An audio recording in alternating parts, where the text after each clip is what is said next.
Hi guys, welcome back to my YouTube channel. This video was requested since I gave birth, which was last week Saturday. So I finally have like a little time to make this video, and this is just like how my labor and delivery was. So I was actually due the 12th of July, and the baby came the 11th, but my water broke the 10th, like Friday morning around 6 something. My water broke, so then I went to the hospital. Like it broke like 6 o'clock, so like 7 and thing I was on my way to the hospital, and everything was okay. And like so then about 11 and whatever, the doctor saw me and everything was good, so far so good. And then I ended up having to stay because they said I would end up making the baby soon, like before they finished or whatever, right? So Daniel was with me up until lunchtime, and then he left. My mom and mommy-in-law was with me. Daniel's mother and my mother was there too. And then I told them to leave because it didn't make sense they stayed, because I'm going to either had the baby soon, right? So like I wasn't dilating as I supposed to. So they told me like if I don't have the baby by 6 p.m. they would start to induce the labor, right? So 6 p.m. came, she still didn't have the baby. So now they had to induce labor. So I don't even know the thing. I was going to research it though, so I would know what I'm talking about, but like literally I'm not even getting time. So I said let me just make this video because like I getting tons of requests, and I'm like, oh my god, I need to make this video to tell everybody like how it was, like first time moms, like what to expect and them kind of thing, right? So I don't even know the thing called to induced labor, right? So by 6 p.m. they like hook up like a drips in my hand here, and they gave me the thing to induce the labor, right? That wasn't working at all. So I called Daniel. This time Daniel was talking to me and thinking, "Ma, calm down." Now this time sis here nice on side parts, and then bun and have on eyelashes, real thing, eh? Sis real nice, looking nice now, right? So like about 10 o'clock and thing, this okay. So they told me by 10 o'clock I will have the baby for sure with the induced labor. That still didn't help. So now they had to send up a tablet up there, and they give my next shot at the thing to induce the labor, right? So that was 2 doses so far bound. So now, like by 10 o'clock, I started getting like a little slight pain, but not as I supposed to. Like I still wasn't dilating. I was like 1 centimeter, right? So whole day I was just 1 centimeter, and I was getting plenty pain, right? So then 12 o'clock now, they gave my next shot to induce the labor again. Now that was real painful. That's like something kind of stinging you in a drip swarm, right? So when it was 12 o'clock now, like it started to get real stronger and stronger. So every minute that they kept shoving up their fingers up in there, and that was like the worst. Any mom who gave birth know that shoving up finger thing is the worst, right?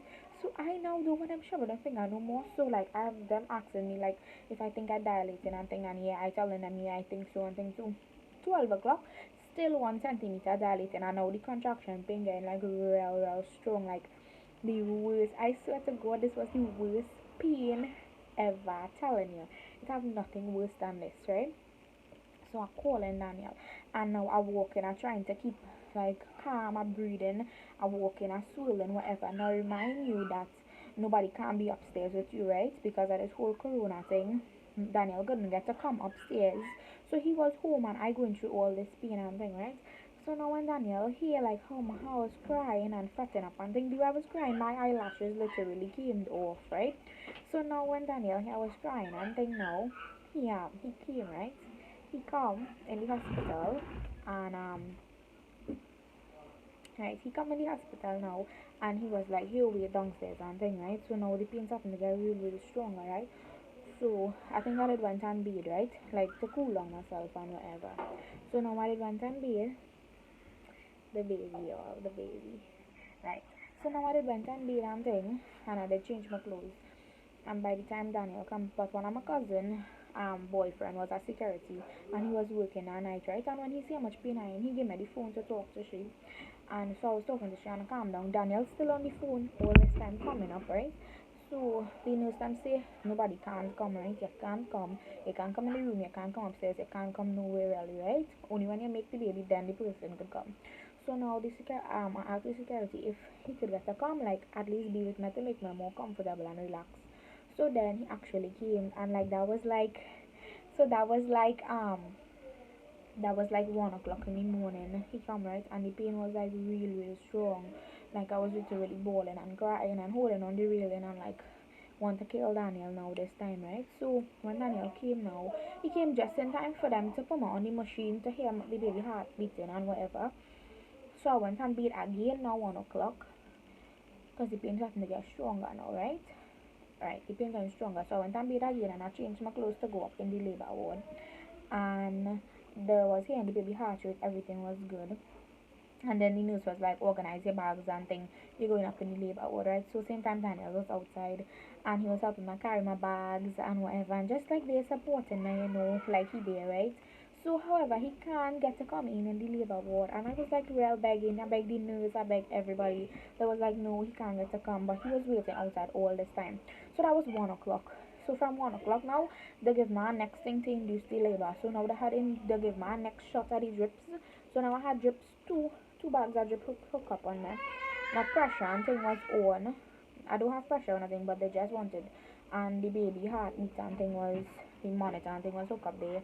And I had an IV, right? So 1 o'clock it was getting real stronger. And I was like, I just want to walk out the pain. It had a point in time like where I was like, I don't want to do this no more. I just want to come off this bed and I just want to go home. Them could keep this baby. And all kind of craziness was running through my mind because the pain I was getting, it was so bad. But the thing that came at me, you see the back, and I had me like a little dizzy now.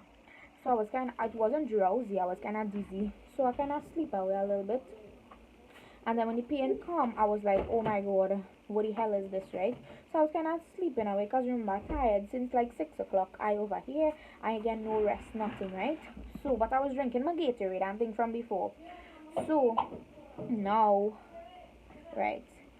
So I cannot forget any story all because I was real drowsy and thing, right?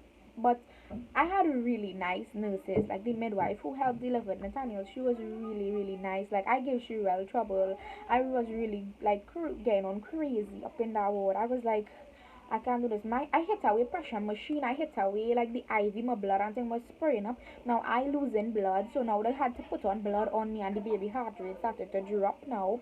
So the nurse was like, it's time to push out this baby. It's time to make this baby. And I was like, I'm not ready. I really not ready. And she was like, when you get in the pain, you just push, right? So this was like about 3 o'clock coming down, right? All this time, two from 1 to 2, I behaving bad, right? And the midwife, she was real nice. I can't remember she name, but she was like a nice reddish lady, and everybody was really nice. The nurse and them was really nice, right? And then like I started to get it peeing like real bad, and then I started to push, and like within 10 minutes, Nathaniel was born, right? But at the same time pushing, remember I was losing blood, so at the same time, his heart rate started to drop. So the nurse actually takes her hand and send it down there and kind of take him out, right? And I get like a slight cut, like a little cut. Not a tear though, I didn't get tear. I get a cut because he was like almost 6 pounds, like 5.6 pounds, right? So now they take the baby and whatever and they went and tidy him up and thing.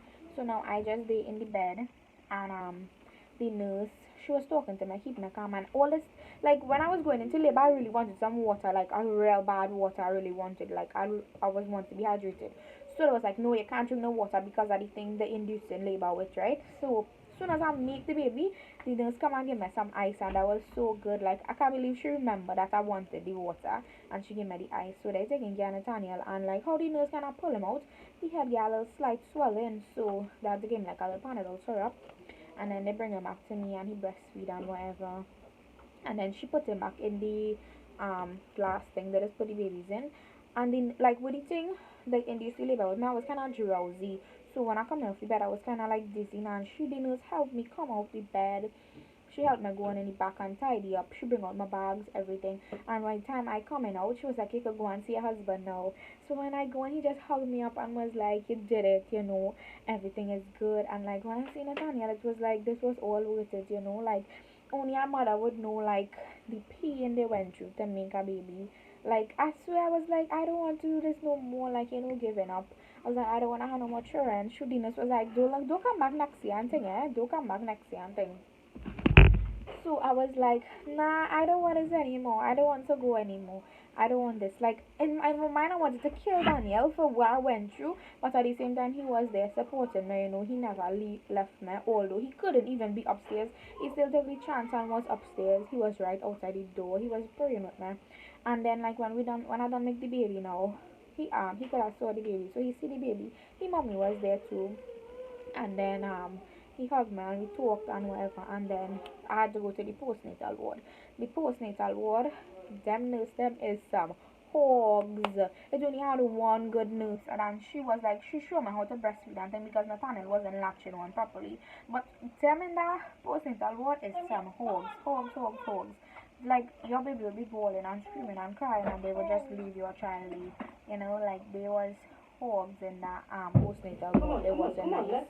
So them need to change the behavior and attitude, because you're on first time mom, you don't know what to do, but at the same time, you're supposed to help other people. And this stupid next nurse, she was literally the worst. She bawling about everybody, quarreling about this and that, and like, everybody just trying because you now give birth, you don't know really what to do, all them things. So I reach up in the ward like about 6 o'clock, and then I finally get like a 5 minute sleep. Then Nathaniel was like up, and then I had to change the diapers and try to breastfeed him. For the whole day I was trying to breastfeed him until the nurse in the evening come. I don't even know the nurse name, but she was the best nurse in that postnatal ward. She showed me how to like breastfeed Nathaniel and whatever. She even take him for me to get like a little rest. Literally the first day I never slept. I never slept until I came home, and my mommy-in-law helped me, and my sister-in-law and Daniel helped me, and like my mommy came and helped me and think that was the only time like I get some actual rest. Like the first day was the worst, because as a first time mom, I want to make sure everything good with the baby, and I want to make sure everything good with me. So like every minute I just watching him to make sure he breathing. I don't want to be like he breathing and them kind of thing. But so far everything is good. Today he is 13 days, and he is exactly like me. I'll do another video revealing him, but he's like literally my twin. Maybe he get Daniel ways though, but I mean, he's a blessed baby, and I'm so happy to have him in my life. And I hope this video help your moms who may not experience labor and delivery yet what to expect. Just pray and ask God to help you, and remember to breathe. Like when you get a pain, you don't know how to breathe, you don't know what to do, but just breathe and try to stay calm, because if you don't stay calm, your heart could race off, your pressure could go up, and then they will have to do cesarean, and they will have to do surgery and thing, and you don't want that. So just breathe, relax, and like pray and be calm, because the baby have to come out anyway because it's already in there. So just breathe and relax and stay calm, and always remember to pray. And thank you all so much for watching this video. To all my new subscribers, thank you all for subscribing. Please like, comment, and see you all in my next video. Bye.